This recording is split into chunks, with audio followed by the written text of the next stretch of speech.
Hi guys, in this video, I'll be showing you how to copy clothes on Roblox for free. Head over to the marketplace and find the clothing you would like to copy. After finding, right-click and press Inspect. Go to the Network tab, press Ctrl+R or press Refresh button.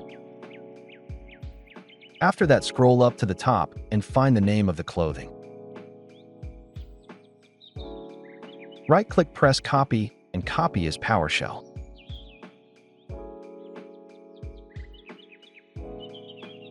Press Start now.